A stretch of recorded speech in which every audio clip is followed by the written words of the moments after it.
대선판 휘젓고 사라진 한덕수, 김문수 지원 노 했다. 자, 한덕수는 저는 그렇게 하면 안 된다고 봅니다.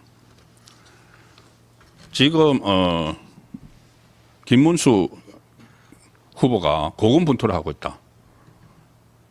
이순신의 대장선처럼 막 돌격을 하고 있는데 주변에서 엄호를 하지 않고 있다. 안철수 의원이 그런 말을 했죠. 지금 원팀이 되려면은 일단 내부에서 세 사람이 하나가 더 돼줘야 됩니다. 바로 한동훈, 홍준표, 한덕수죠. 그런데 아시다시피 홍준표는 하와이 특사단이 갔는데 사실상 빈손으로 귀국을 했죠. 뭐 김문수 후보를 지지를 한다고 뭐 말로만 했지만은 여전히 귀국하지 않고 하와이에서 바다 건너 불구경하고 있습니다. 먼 바다 건너 불구경. 그리고 본인을 지지했던 사람들이 이재명 지지를 선언을 하고 본인 캠프에 있던 사람이 이재명한테 넘어가려고 하는데도 어떤 메시지도 내지 않고 있죠. 한동훈 어쨌든 마지못해서인지 지원 요새는 나갔는데 오늘 유세를 하면서 또 분열 발언을 쏟아냈습니다. 홍준표를 만나러 간 하와이 특사단 4명이 이 김대식 의원을 비롯해서 그 4사람이 당비를 가지고 하와이 여행을 갔다 왔다. 이런 식으로 표현을 했습니다. 홍준표 설득하러 갔는데. 그러니 이 갔다 온 사람들이 무슨 소리냐. 그것은 우리 사비로 갔다. 또 이렇게 해서 또 논쟁을 벌이고 있고 한동훈 후보는 윤석열 전 대통령이 어제 영화 관람을 했죠. 부정선거와 관련한. 그 영화 관람을 한 것을 두고 또 김건희 여사도 최근에 수사 대상이 올랐죠. 그래서 두 사람은 차라리 민주당으로 가는 게 낫겠다. 이런 또 말을 했습니다. 유세에서. 이런 것들이 아예 지금은 언급을 안 하려면 아예 언급을 하지 않는 게 낫습니다. 윤석열 전 대통령 이슈와 관련해서는 제 판단으로는 언급을 하지 않으면은 그냥 우리 기존 지지층은 다 알고 있으니까는. 그런데 이것을 또 막 긁어서 이렇게 하는 지원 요새를 하면서 그렇게 하니 이게 과연 덕후에 진짜 도움이 될 것인가? 자기 정치하는 것 아닌가? 이 생각이 또 들게 되는 거죠. 어제만 해도 제가 말씀드렸다시피 대구 서문시장 유세 가가지고 나 한동훈을 연호하지 말고 김문수를 연호해달라. 뭐 이런 식으로 해서 뭔가 또 바뀌었구나 했는데 오늘 또 어떤 이 분열을 시키는 그런 본능을 또 발휘를 했다. 홍준표도 그렇고 한동훈도 그렇고. 그리고 한덕수. 이제 선거 12일 남았는데 강간 무소속인 줄 알았는데 저는 강간 무소속이어서 한덕수도 이제 좀 체별을 하겠구나. 본인이 대통령 권한 대행까지 그만두고 이재명 집권을 막아야 된다고 나왔죠. 나와서 대선 후보 일보 직전까지 갔습니다. 갔지만 당원들이 심야 투표해서 바꿔버렸죠. 김문수로 바꿔버렸죠. 사실상. 그렇다면은 그리고 김문수와 포옹도 했죠. 김문수 후보가 공동선대위원장을 제안도 했죠. 그러면 본인이 정말 이재명 집권을 막아야 된다. 누구보다도 본인이 잘 아는 이유가 있습니다. 윤석열 전 대통령과 3년을 국정 운영을 같이 했습니다. 같이 했고 그때 이 현재 변론에서도 한덕수 분명히 이야기했죠. 3년 동안 상당히 국정에 어려움을 겪었다. 이재명 때문에, 이재명 방탄 때문에, 무차별 탄핵, 예산 폭거 이런 것 때문에 어려움을 겪었다는 이야기를 했죠. 그래서 자기가 이재명 집권을 막겠다고 하고 대통령 권한 대행직을 던지고 나왔습니다. 나와서 그러면 나왔다고 본인이 100% 국민의힘 후보가 돼야 되는 건 아니죠. 당원들을 선택을 하는 거죠. 그런데 당원들의 선택을 받지 못했다고 지금 아예 잠적을 해버리는 그런 상태에서 그래도 제가 계속 아니다. 이 결정적인 순간에는 나와서 개헌 문제, 김문수 후보가 임기 3년 단축 개헌도 던져놨기 때문에 개헌 문제를 가지고 좀 외연 확장을 할 거다는 말씀을 드렸는데 오늘 들린 이야기가 그게 전혀 아닌 겁니다. 오늘 한덕수 전 총리 경기고등학교 2년 선배인 손학규 전 바른미래당 대표가 어젯밤입니다. YTN 라디오에 출연을 해서 이렇게 이야기합니다. 얼마 전에 한덕수 전 총리와 식사를 했다. 그래서 제가 섭섭한 게 많겠지만 손학규가 한덕수에게 2년 후배니까 섭섭한 게 많겠지만 그래도 당신이 국민의힘 입당도 했고 김문수 후보를 도와줘야 하지 않겠느냐 이렇게 이야기를 했다. 그런데 돌아온 한덕수의 답은 no. no라고 하더라. 아니다. no라고 하더라. 김문수 후보 지원을 거절했다는 이야기죠.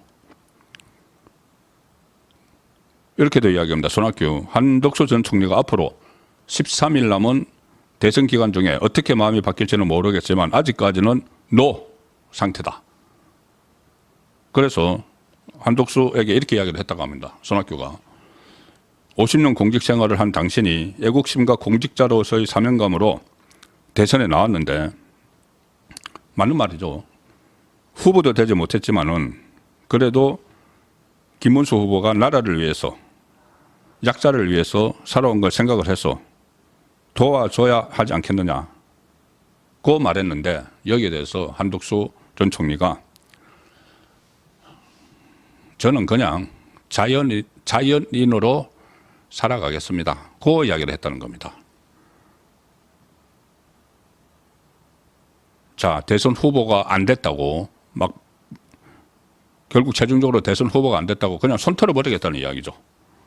그러면 손 털어버리면은 그동안 일어났던 일 지금 한덕수 전 총리도 분열에 책임이 있습니다. 지금 국민의힘 분열된데 단일화를 이제 그 쌍건이 무리하게 밀어붙여 있은 그 쌍건이 잘못이죠.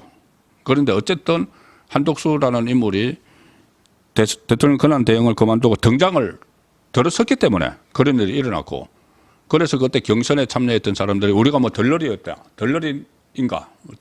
덜러리였단 말이냐. 이래서 홍준표가 이탈을 했죠. 그 핑계로 그 명분으로 이탈을 했죠.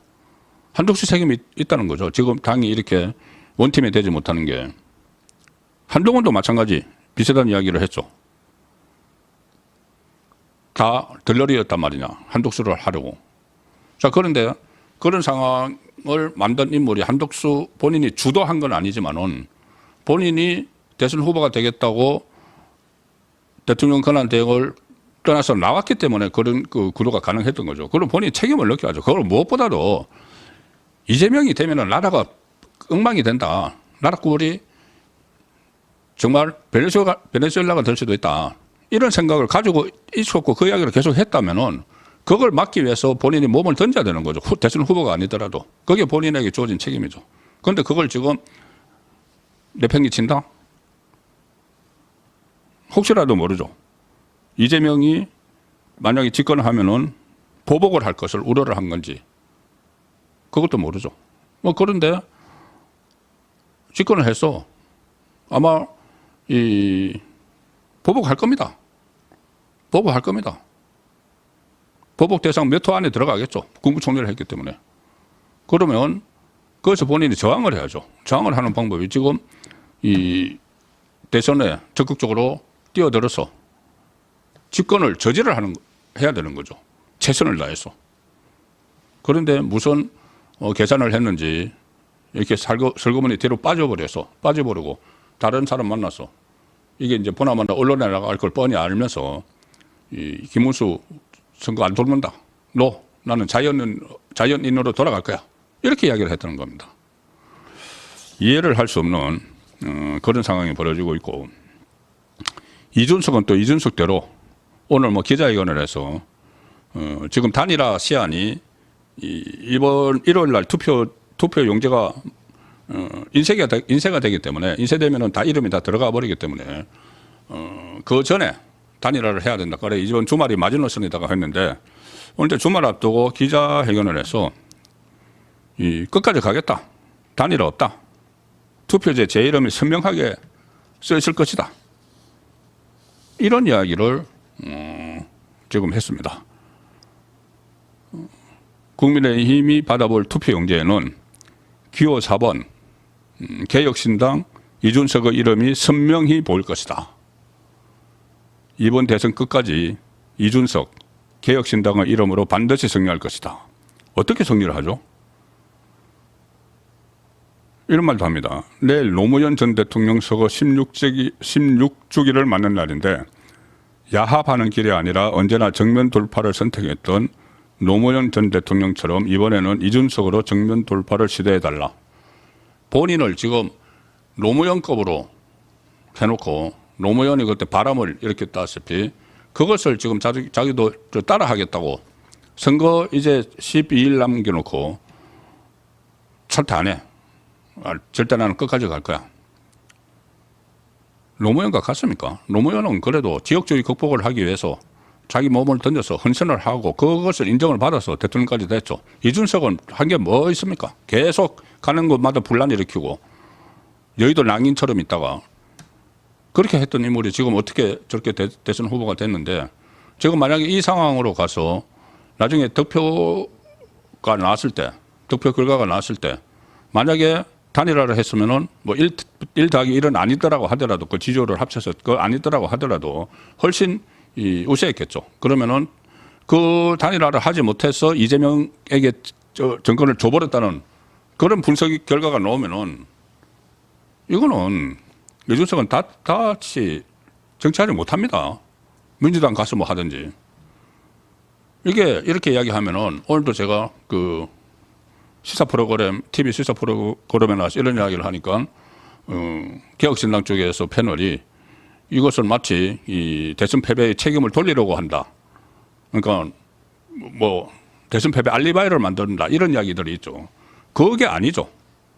김문수 후보가 책임을 돌리는 게 아니고 이재명이 대통령 되면 안 된다는 그 유권자들, 많은 유권자들이 책임론을 제기할 수 있는 거죠. 가령 2017년에 박근혜 전 대통령 탄핵 이후에 실시된 대선에서 문재인이 1등 했는데 그때 나머지 후보들 홍준표, 유승민, 안철수가 단일화를 했으면은 그 문재인보다 득표가 더 많았죠. 그랬으면 그때 문재인에게 정권을 주지 않았을 수도 있다. 그 이야기가 지금 똑같이 재판이 될 수가 있습니다. 그때는 그 안철수와 유승민이지만 지금은 이준석이. 물론 이게 오늘 뭐 이렇게 선언을 하는 것은 이렇게 완주하겠다 하는 것은 본인의 일단 몸값을 높이기 위해서죠. 나중에 결국은 저는 단일화 하지 않을 수 없다고 보는데 일단 이렇게 해서 만에 하나 본인의 몸값을 높이는 게 아니고 나중에는 정말 어떤 잘못된 계산을 해가지고 자기에게 표가 모일 수 있다든가 아니면은 어차피 이재명의 집권을 막는 데는 관심 없고 본인의 존재감을 득표로서 확인하기 위해서 끝까지 완주한다든가 하면은 이것은 그 지금 이준석에게 분노하고 있는 많은 분들이 지금까지 분노를 해왔죠. 많은 분들이 그래도 이재명 집권을 막기 위해서 이준석과 단일화 하는 데 대해서 그냥 그 수긍을 하는 그런 상황인데 이렇게까지 막판까지 하고 만약에 이것이 끝까지 진행된다면은 이준석의 정치적 앞날은 없다. 정치부 기자 경력 35년 된 제가 그렇게 예상을 합니다.